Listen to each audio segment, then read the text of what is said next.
Hi everyone and welcome to today's webinar. My name is Joanne and I'm Head of Content at Charity Digital, and I'll be hosting today's session on wellbeing tips for social media professionals. The session will be delivered by Kirsty Marins, a copywriter and digital comms expert, and it will explore some tips, tools and techniques to help you look after the mental health of yourself and your teams. Before we start, just a few house rules. The session is being recorded and will be uploaded to watch on demand within a week. The slides and other resources will be made available to you by the end of the day, so don't worry if you feel like you've missed anything. Closed captions are available, so to enable them, just check out the bottom of the Zoom window, click the up arrow next to closed captions, and then click show subtitles.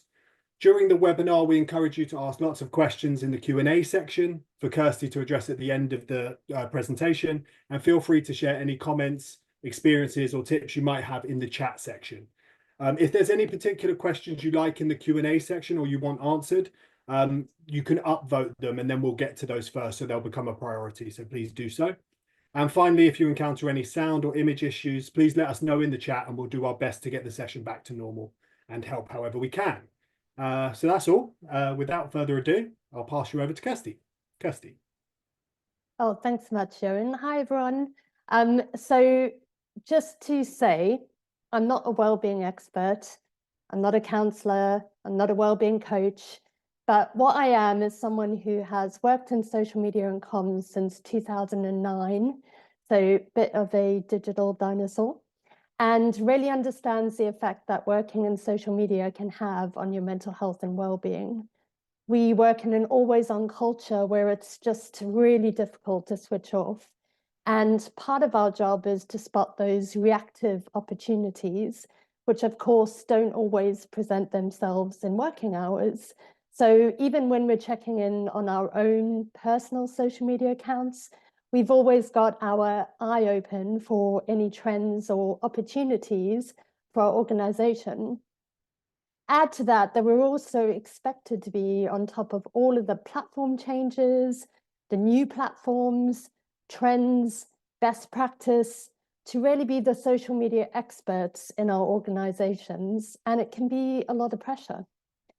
And we're also on the front line. So many people bypass traditional methods of communication nowadays, like picking up the phone or sending an email, or just visiting the website where they're probably going to find what they're looking for quite quickly. Instead, they'll tweet or they'll send a message on Facebook. And lots of times they're fairly straightforward to answer, but sometimes they're not. When I worked for a children's hospital charity, I had desperate parents, often from other countries, sending us private messages, begging for help, accompanied by often a photo of their really ill child or hospital scans or really confidential information. I've also worked on emergency appeals when I was at the British Red Cross and had to create content that showed, devastation, destruction, and despair to show how we desperately needed donations to help people on the ground. And, that can be quite upsetting and overwhelming. And as we all know, when people do message us, they, expect an answer pretty much instantly.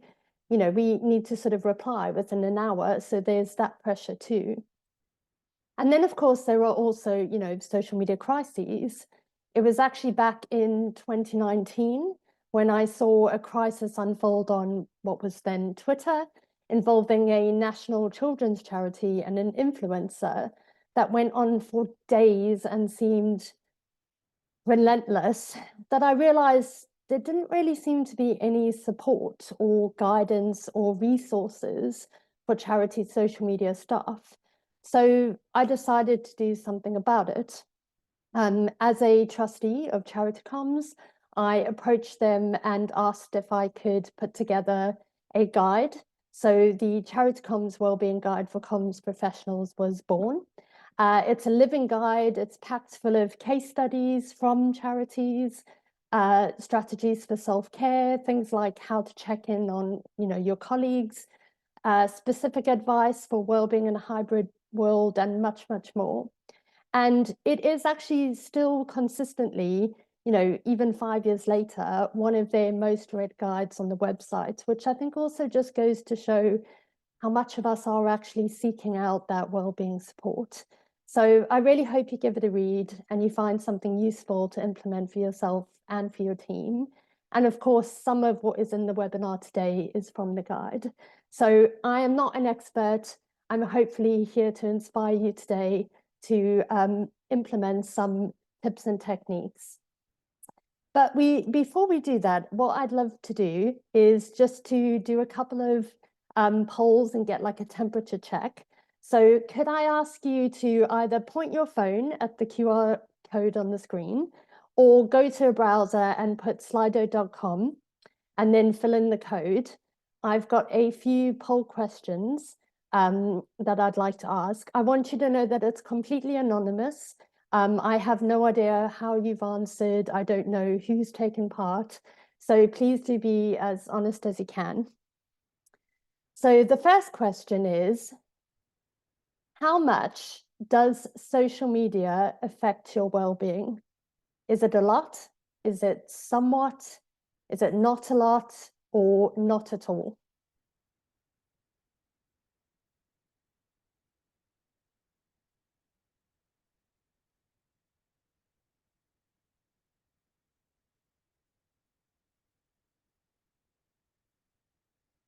Right, just giving people the opportunity to answer. You might have to think about it a bit.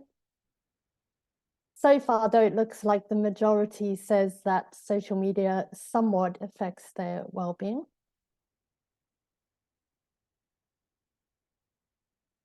Okay, I'll just give a few more seconds in case anybody still wants to answer. Okay, moving on to the next one. Do you feel your charity does enough to support your well-being? Yes, no, or somewhat.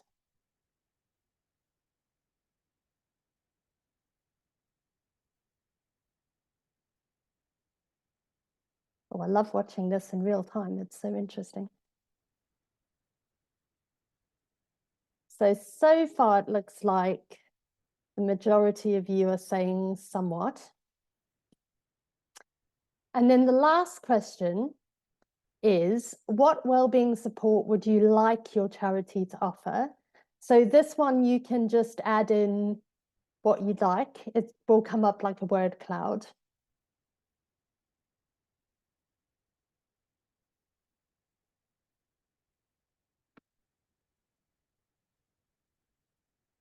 And you can just press enter after each one.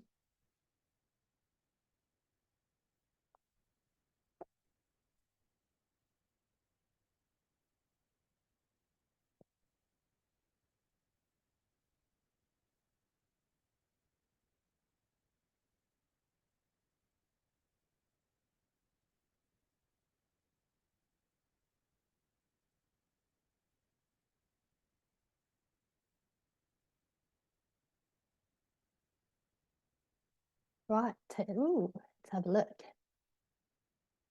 Interesting. Okay, so counseling, well-being days, mental health days, which I guess are the same thing, seem to be the most popular.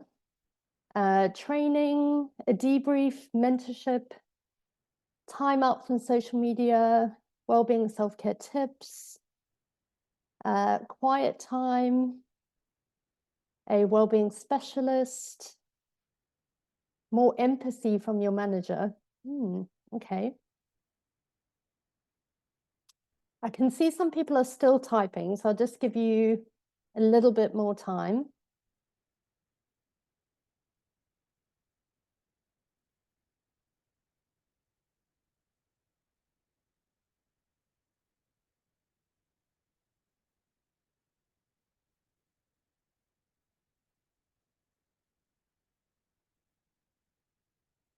I like that one, to let off steam, a debrief space.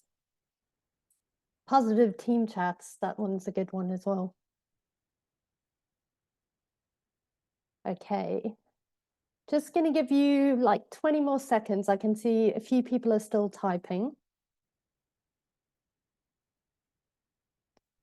but so far it looks like the most popular is mental health or well-being days, counseling, training, more empathy from your manager and understanding, followed by time away from social media and mentorship and debriefing. Great, thank you so much for that. That was really useful. And I hope you found it quite useful as well to see what other people would like for support from their charity. So I just want to talk about well-being in the workplace. So the Charitycom's salary and organizational survey, which they do every year, this from 2022, of those who took part in the survey, almost 25% said that their role negatively impacted their mental health, with 3.6% saying that it impacted it very negatively. However, this has improved from 2021, when it was 26.3% and 7.4% respectively. Just to add that this survey is aimed at anybody in comms, so not necessarily just people working in social media.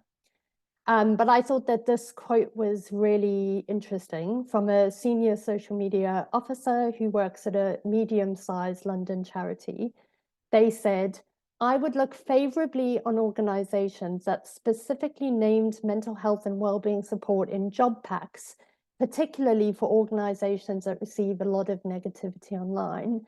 And I think that is really interesting. So when you are recruiting for social media staff, are you thinking about in that job description listing the kind of well-being and mental health support that you do offer? Because I think more and more people are looking for that in their next role.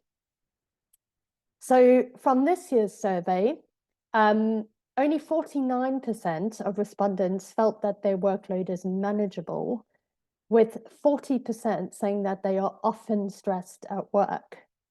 What is good though is that 86% of people felt that they could talk about well-being at work, whether that was formally or informally. But not so great is that about a quarter said that their charity is giving them the support that they need to manage their well-being effectively. And I thought, again, this was a really great quote from a head of digital working remotely for a medium-sized charity. It's talked about, but not enough tangible action is being addressed to tackle the underlying causes, such as workload. So I think that's really key. It's great if you can talk about your mental health and your well-being within your organization, but if nothing ever gets done, how helpful is that really? So here's a LinkedIn post from Helen Reynolds, which I think quite a few of you probably know from Comms Creatives. I really loved this LinkedIn post. She said, "Employees can't meditate their way out of an unreasonable workload. Yoga sessions won't make leaders give clear direction. Healthy snacks in staff areas won't defeat a culture where nobody takes breaks. Anyone else suspect that well-being initiatives often masks problems rather than tackling them?" So, having those well-being incentives is great, but it doesn't really mean anything if there isn't a culture of well-being within your organization. So there is a really great blog post from Richard Kramer, who is chief executive of the charity Sense. It's called "Putting Wellbeing at the Heart of Everything We Do at Sense."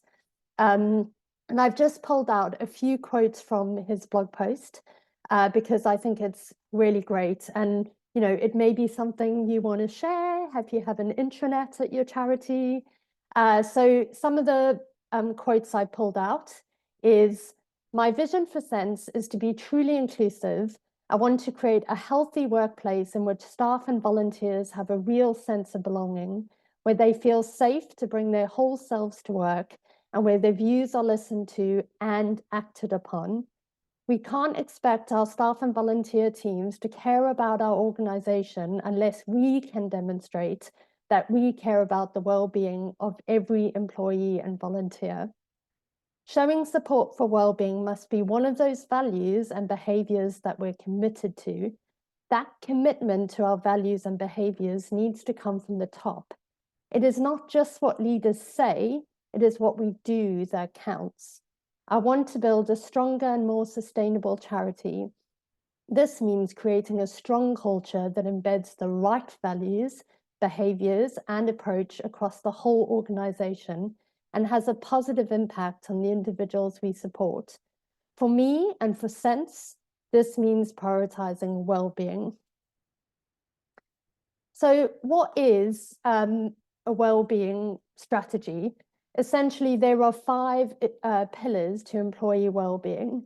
There is your career satisfaction. So that's, how satisfied you feel with your work responsibilities, how you spend your time at work every day, how you're valued. Then there's healthy relationships.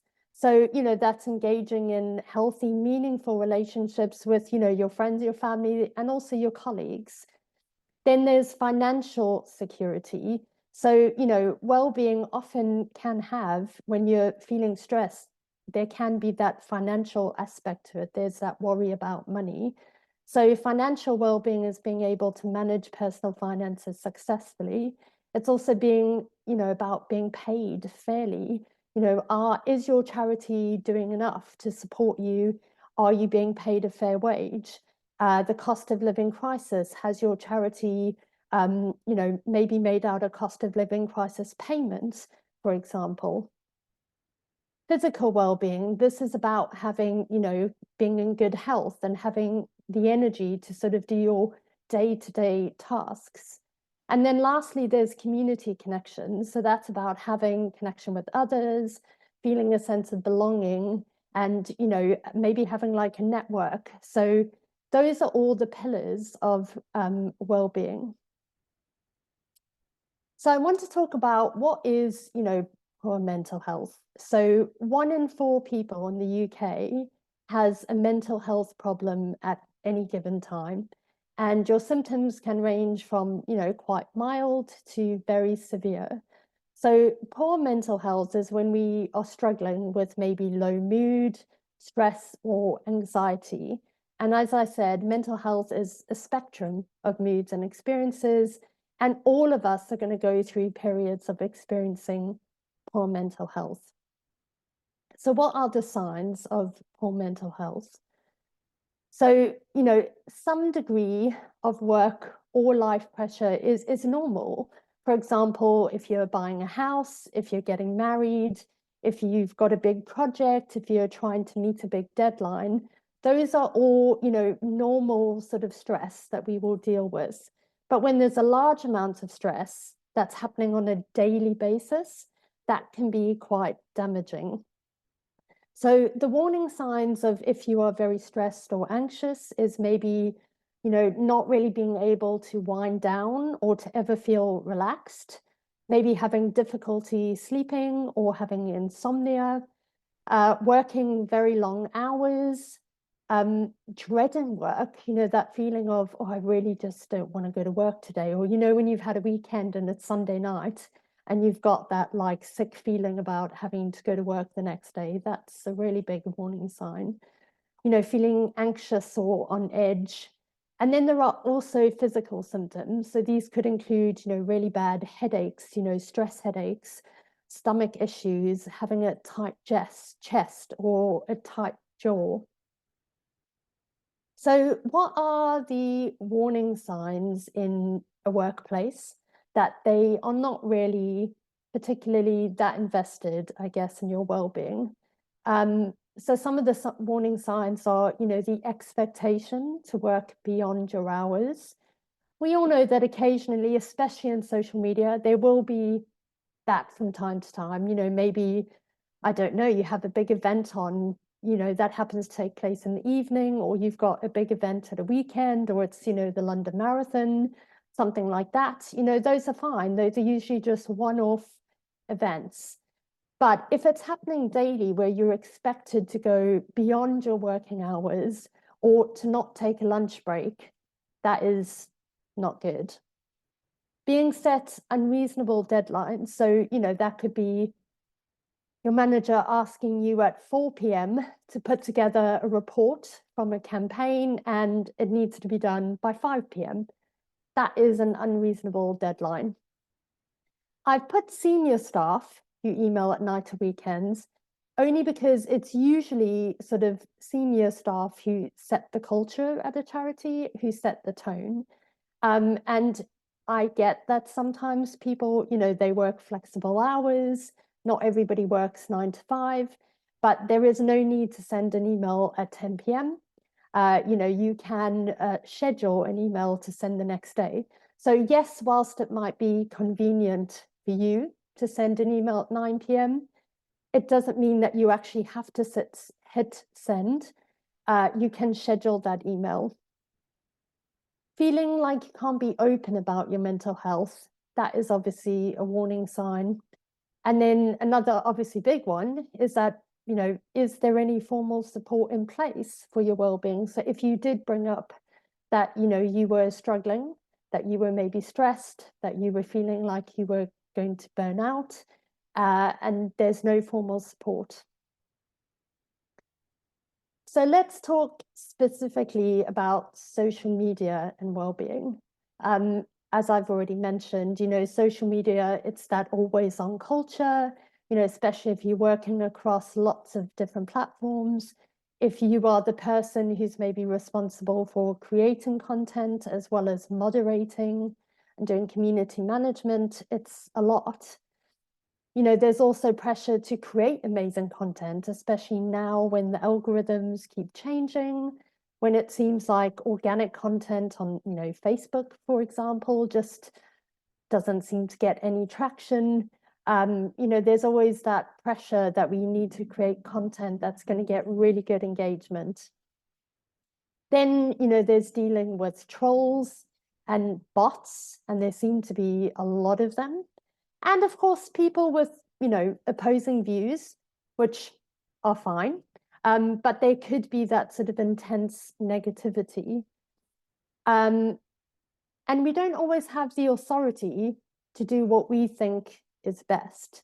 So, in a crisis sometimes, often it's social media people that have the,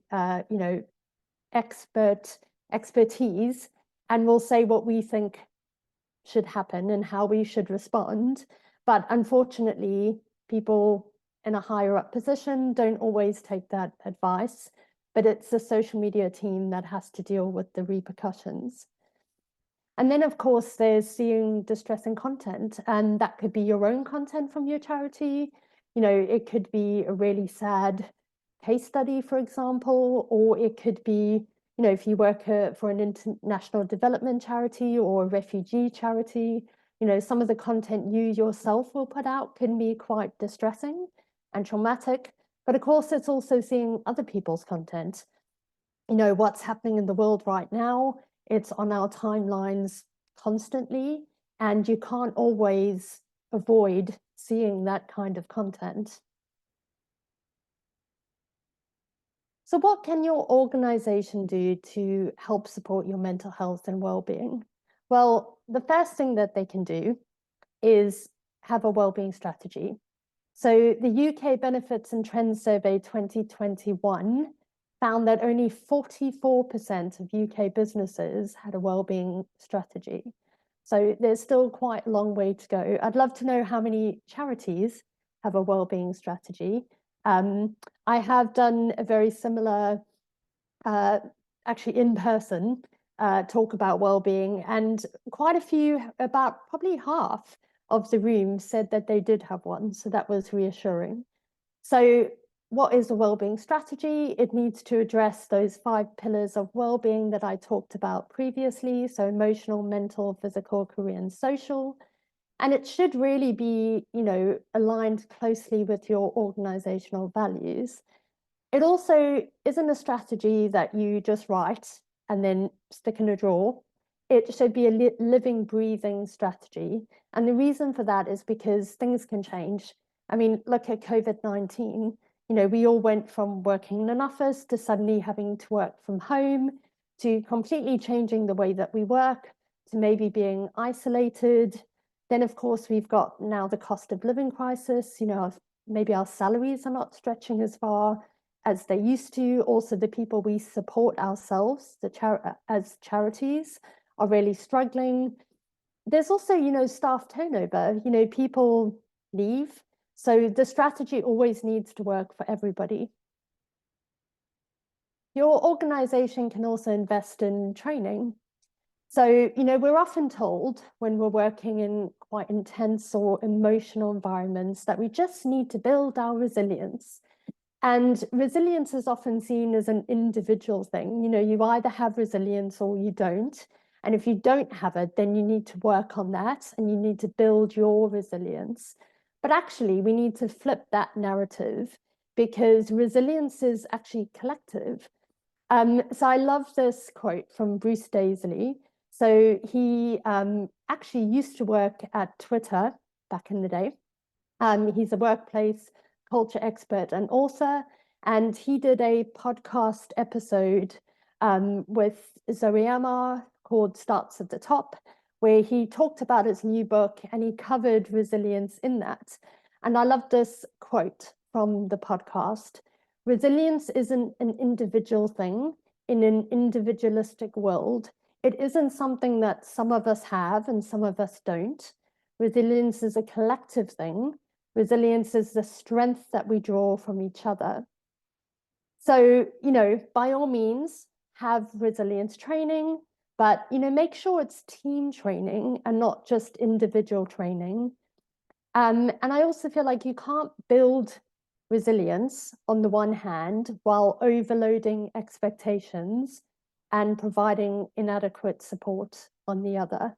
So investing in training is great, but it has to go hand in hand with other things.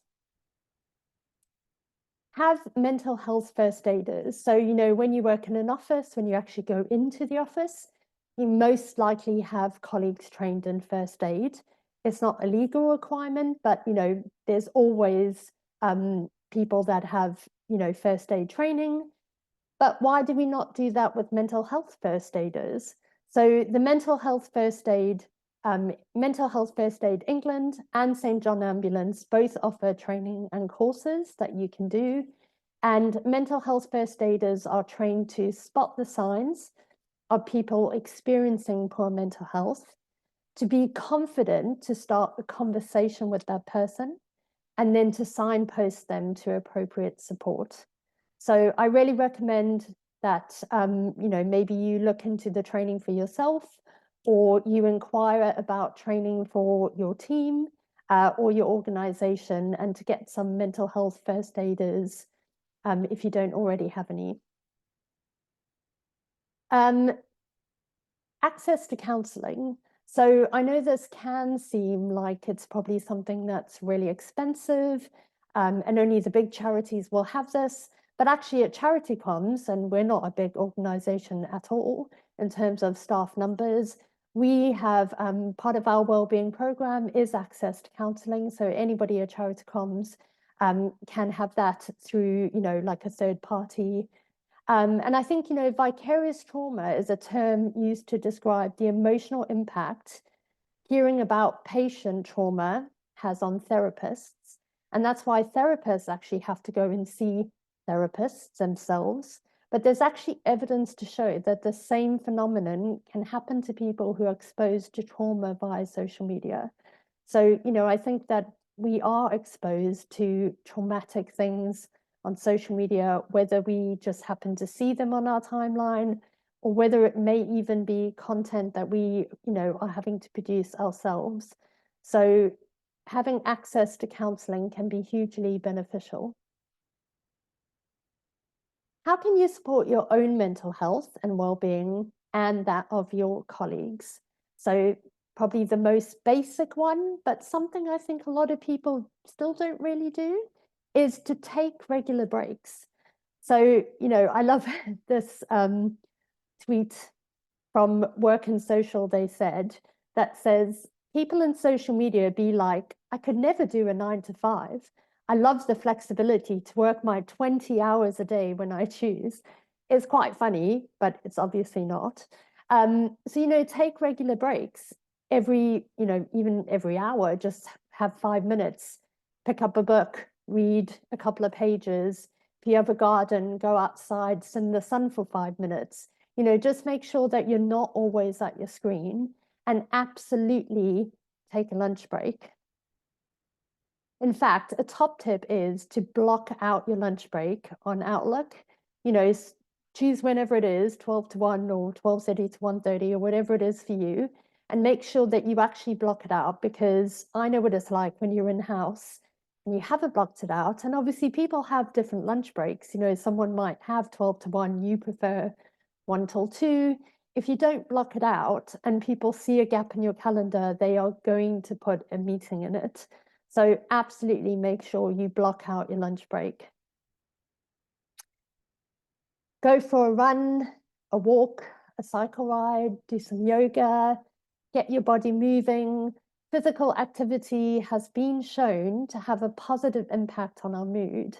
Even just 10 minutes of, brisk walking can increase your energy and your mood. And of course, it's also effective in relieving stress. So, make the time to fit in some movement into your day.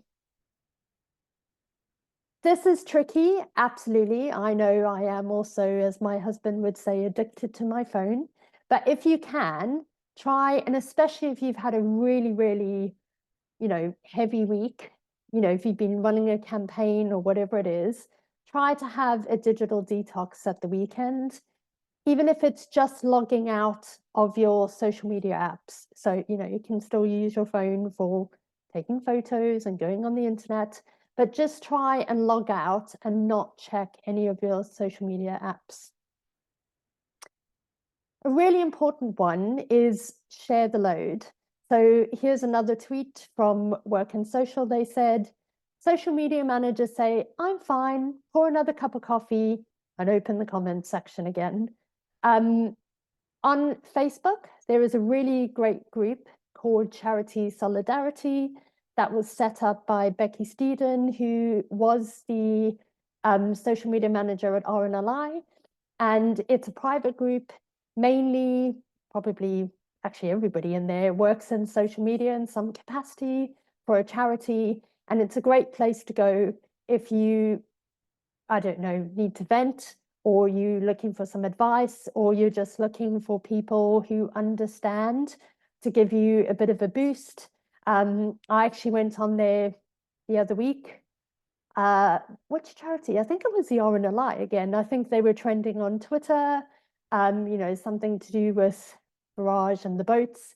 And I just put a message in there saying, I've just seen that you're trending.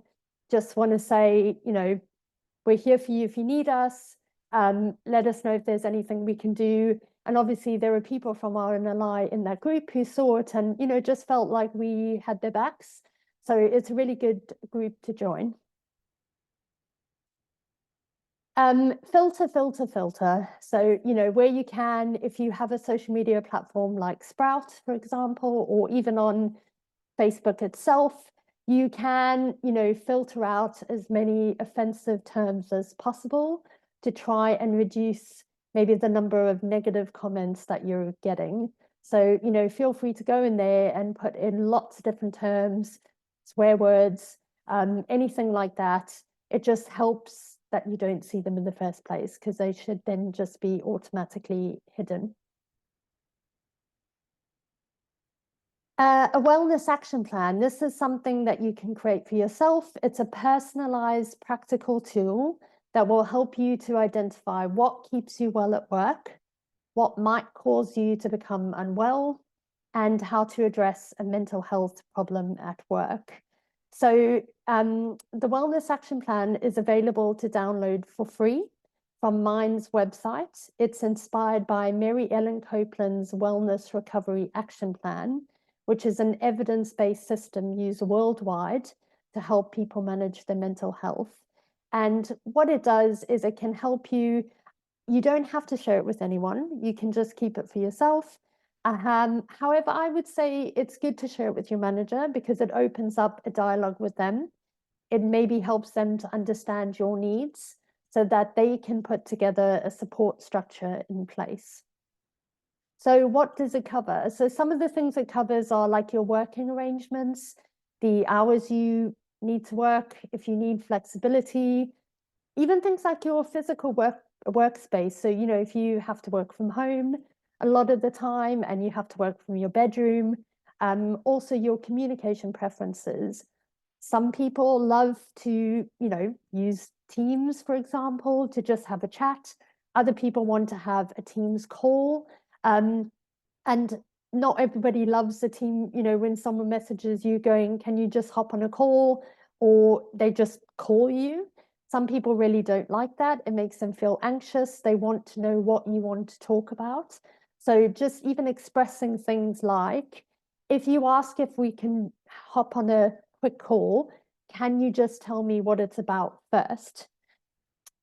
Things that help your mental health at work. So, you know, making sure you take that lunch break, getting in some exercise, getting some natural light. Maybe it's social time with colleagues. I know some charities, you know, particularly ones that are mainly remote working, will often have like a kind of social hour. You know, maybe it's once a week, or they'll have like a lunch together, even if it's on Teams. Then there are things like behaviors or triggers. So what triggers you? You know, it could be content triggers. For example, you know, maybe you've had a miscarriage, and then when it's baby loss awareness week, you don't really want to be involved in that content. But unfortunately, if you don't tell your manager, they will not know that. So, you know, if you're comfortable to share what content may trigger you, then it's really important to do so. Behaviors, again, it could be, you know, maybe you feel, maybe your organization is going through some change or restructure, and, you know, you will want to be communicated about that in a certain way. So it's important to let your manager know. And then also what support can be put in place. So do you want regular feedback? Also, how do you like to receive feedback? Do you like it by email? Do you like to have a call? Do you like to have it face to face? Your ones-to-ones, etc. The manual of me is almost like a user manual. So, you know, people are complex and we're all unique. And when we don't understand maybe the people that we work with, it could negatively impact their well-being, and not that you mean to. And obviously with hybrid ways of working being more commonplace, we have less opportunity to meet people in person and have those social interactions outside of work, or, you know, in the kitchen when you're making a cup of coffee. So a manual of me is a bit like a user manual.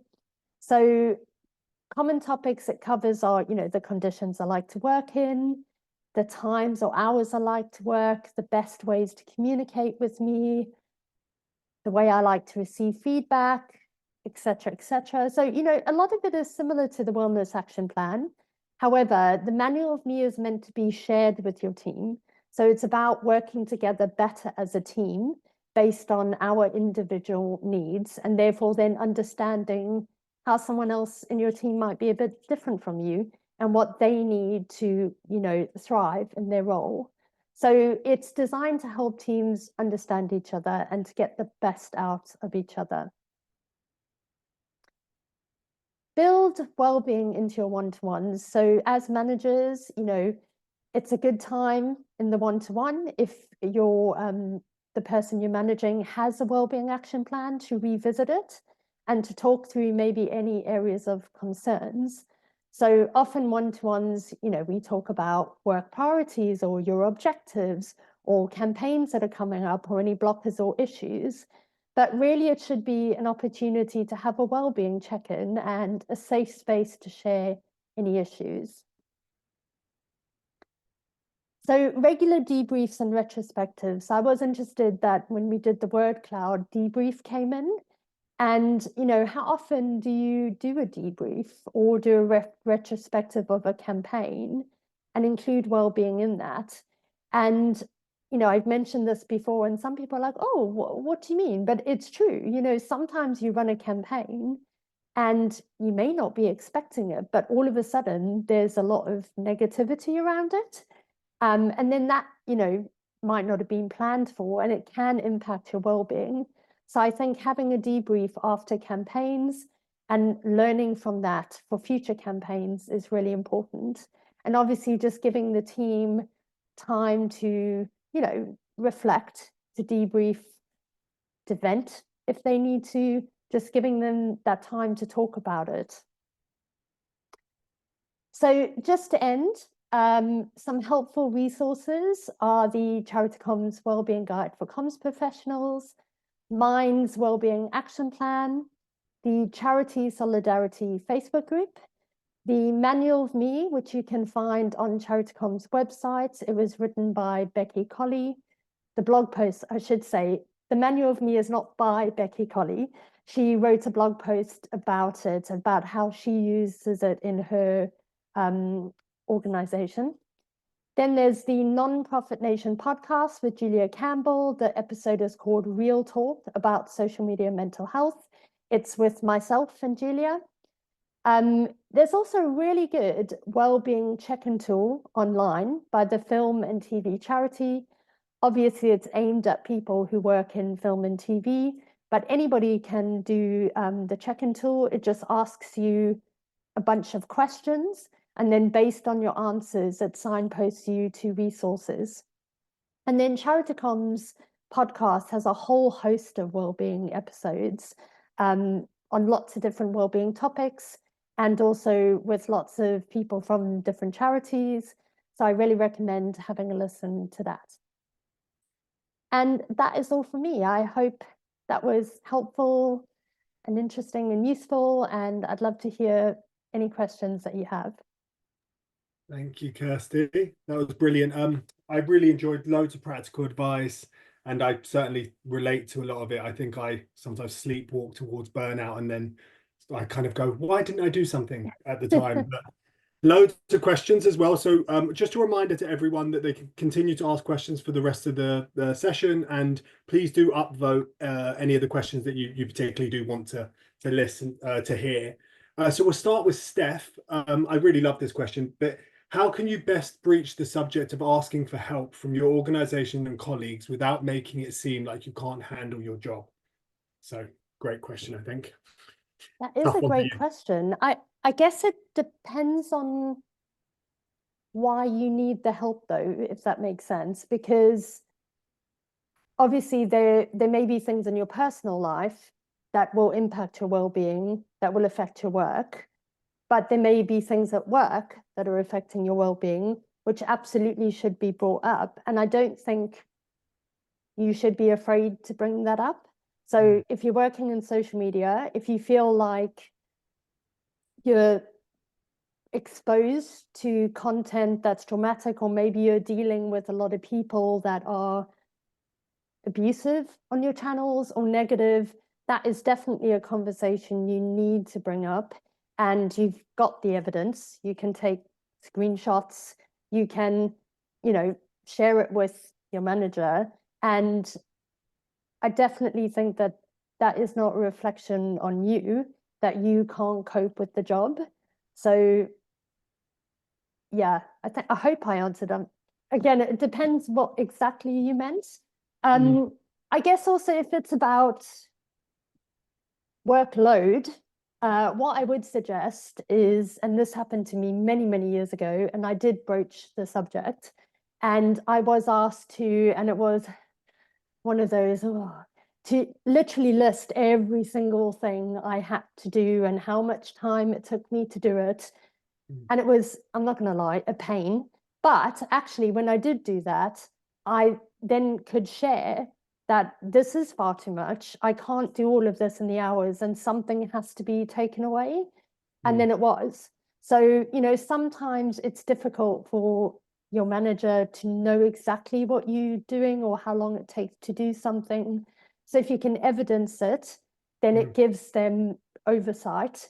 And hopefully they can say, okay, we're going to take this away from you, give it to somebody else, or we're going to outsource it. Yeah, I mean, and also one of your points was sort of warning signs. I think if your manager does react poorly to that request and it's an evidence-based approach, then unfortunately you've got a warning sign, haven't you? Definitely. We'll move to the next question by M. How do people, and I think this is for everyone if people want to add on the chat, but we'll aim at Kirsty. How do people stop checking the charity work socials out of hours when you're not on shift? As they are connected to my mobile, it's hard not to check how posts are doing. Quite a familiar one, I think. Ooh. Okay. I mean, hopefully everyone else is typing. I can't see, but I think I'll speak from my own experience. I think it shows the kind of person you are, one that you really care, you want the post to do well. Speaking from my own personal point of view, I know I'm quite addicted to that kind of thing, and I recognize that. So I think recognizing that's a kind of person you might be, making just a concerted effort to say, I'm going to check this post until 6 p.m. or 7 p.m. and then that's it. I'm not looking at it again tomorrow morning. And just really just being strict with yourself. I mean, you can't log out of your social every single night, but I think you do need to make a concerted effort to say, and also what's going to change, if that makes sense. Like, unless it's a post that you think is contentious and there might be a crisis, fine, then you are going to have to keep your eye on that. But if you're just excited about how well it's doing, that's great, but it's not going to change like the next morning. So, try to switch off and leave it to the morning to check how it's done. Well, people suggesting turning the phone off. There's obviously blockers as well you can use, but again, that probably isn't the best idea. Yeah, or You the might need time to be limits, present. exactly. The time limits if you've got an Apple, you can put time limits on certain social media platforms. So you could do that. And you can't actually access it. Yeah, that's true. And I love the turn off notifications I personally had. One thing I did is with Twitter, I barely go on there anymore, or X, whatever. But I deleted the app. And so, but then I started going on the Desktop. web browser. Yeah. And so there's always a way around it. Turn off notifications is a really good one, Abby. Absolutely, yeah. Only have Twitter, X linked, only socials I have to open. Yeah, a good barrier. I think there's all these ways you can create artificial barriers, isn't there? Definitely. But yeah, we'll move on to the next question. Thank you for that. How would you advise dealing with multiple urgent last-minute requests from teams within your organization, pushing back and the possible impact on mental health? It's from Anonymous. Sorry, I'm not laughing. I always, because someone's urgent is never really your urgent, is it? I think what does help, and if you don't have this already, is something I definitely recommend you create, is content pillars. So you have a set of content pillars that are agreed by your manager or your team or whoever it is. And because often they don't fit within those content pillars. So if they definitely don't fit within the content pillars, you can push back quite easily to say, I'm really sorry, this doesn't fit in. Doesn't mean we won't do it, but we're not going to do it today at 5 p.m. And then also, I guess, I mean, it's easier said than done, but you could also, and it also depends on the size of your organization, you could have like ways of working where you set up processes where people have to submit requests. So you could have a form that they have to fill in. And, if they haven't done that, it's not your problem, that's their problem. So, there are ways to kind of push back in that sense. And I think you might be the manager, but if you're not the manager, it's also your manager's job to do that for you as well. So like, they might be coming to you directly and your manager has no idea. So definitely raise that if that is the case, because they should be pushing back saying, this is not the process, or that you're not meant to send us something, today. So yeah, I think all of those hopefully might help. No, great. That's brilliant. This next question is very philosophical and might be quite tough to answer. How do you know the difference between burnout and whether or not you are in the correct role? Oh, that's interesting. It's an interesting one, I thought. Hopefully some other people will answer, because I will put my hands up. I have never experienced burnout myself. So I don't but I feel like when I've read about people who have experienced burnout, I think you will know it if you Oh yeah, haven't, if that makes sense. yeah. So I guess there's a difference though between burnout and being in the wrong role in terms of what your passion is. If you love your job, but things are not working for whatever reason, because I don't know, maybe there's too much work, maybe you've raised it, nothing's being done about it. Like those are all those warning signs we talked about. And unfortunately, sometimes you just need to leave that Yeah. organization, not necessarily the role. It might be the organization that is wrong, not the role. Yeah, I mean, I think for me it would be how much you love your job, because I think burnout can come when you're in the right role because you really want to stay in that role and you want to prove yourself and it means a lot to you. But burnout can come when you're in the wrong role because it doesn't mean much to you, Yeah. and you find this noting the toxicity and the signs, like you said earlier. I think that's got to be the key. Question marks over whether if it's the right role, something you care loads about, but it's a toxic atmosphere, it still might not be the right role for you. Yeah. Let's move on to so this is quite a long question from an anonymous person again. I had multiple open and honest conversations with my line manager following some very difficult times in my life. Sorry, it's just gone. What started as conversations ended up with me being put on a personal improvement plan, a PIP, which was led by HR. I sailed through the PIP, but was still very hurt by the situation, which simply needed understanding and empathy. Is that worth raising with HR? Is it worth raising this with HR? I would Yeah. personally, because obviously I don't know the whole context, but from what you've said, that sounds, look, in one way, I feel like HR should have picked that up anyway. First of all, they haven't. So I do think there is an education piece around there. I do think you should raise that because everybody should want to learn. And, maybe they will be like, you know what, you're right, we actually didn't do the right thing. And hopefully it'll make it better for somebody else in your organization who might have that same experience and maybe they won't if you raise it. So I definitely think you should raise it. Yes. Yeah, definitely. Any tips on getting others to understand the toll that working in social media takes on our mental health, e.g., friends and family, but also colleagues, colleagues and managers? That's an interesting one. How to get other people to understand. Yeah.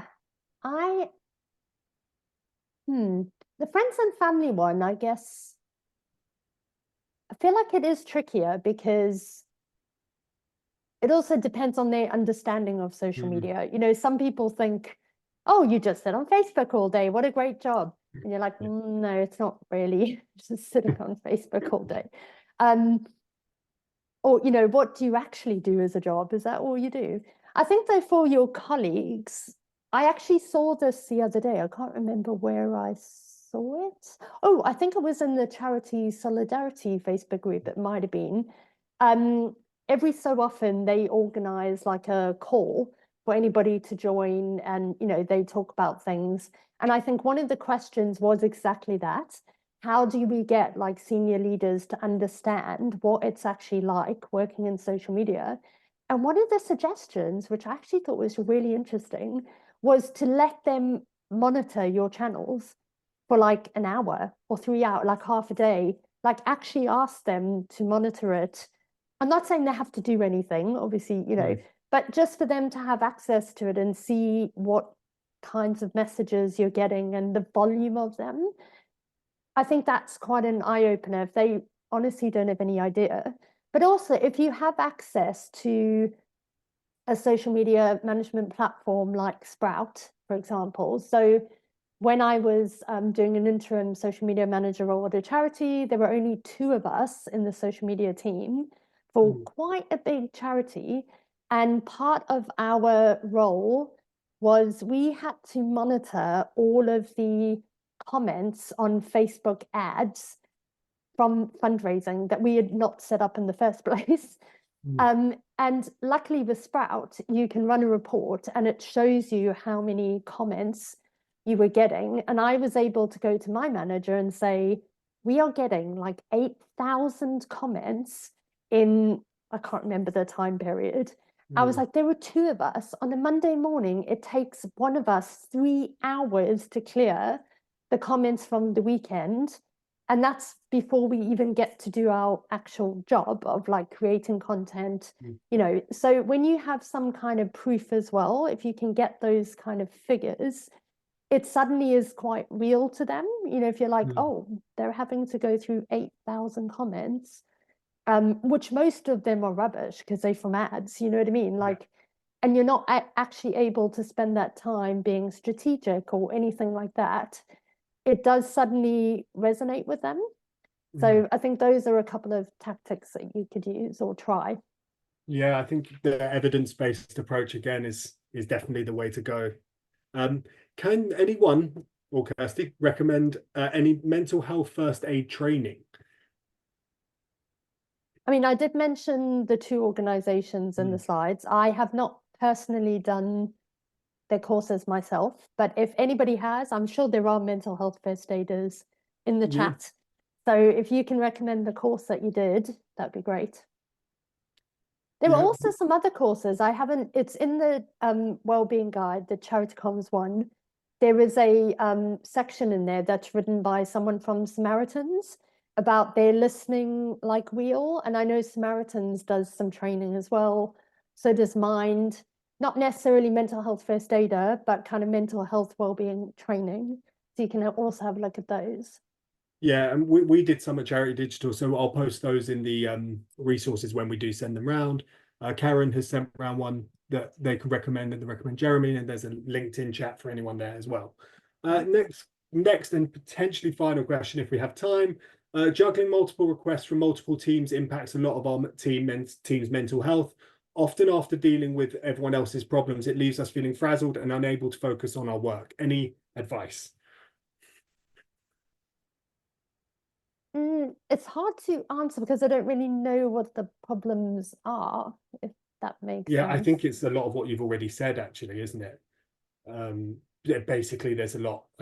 They seem maybe potentially overwhelmed. Oh, actually, I do have a tip that I haven't mentioned yet. So when you're running a campaign, what we used to do is put together kind of frequently asked questions or questions that might arise. So, you know, you might be running a campaign for your policy team. It's not your specialism. So what you do is when you're planning that campaign, you plan the questions that people might ask or the things they might say so that you already have kind of signed off responses. So it's much easier for you to just then comment rather than someone just asked this question. I have no idea what the answer is. Now I've got to go to Emily in the policy team and ask her, and she's not going to look at her email for 3 hours, you know, and you know, I guess that forward planning can be really helpful to anticipate what questions people might have or what they might say, you know, and then you have responses that are already good to go. Yeah, I think that is all we have time for. I'm aware there's some questions that haven't been answered, but we will try and get to them. If you could email us, or you know, I'm sure we can find some way of covering it in our content. We always try and answer every question if we can, but apologies because obviously we are at the end of the time. But yeah, if you send it to us, we can send an email address round and we'll try and answer that for you in written form or whatever. And we often have a lot of content on Charity Digital that can provide some answers to this, as well as all the helpful resources. We will send everything round. So thanks again to Kirsty, and thank you to everyone who joined us today. If you could share feedback, we've left a feedback form in the chat. And finally, the last thing is we have a webinar in 2 weeks' time. It'll be on 10 tools and tricks to boost motivation and productivity, and that will also be free. So we hope you can join us then. And thanks again for everyone, and Kirsty particularly. Thanks, everyone. Cheers.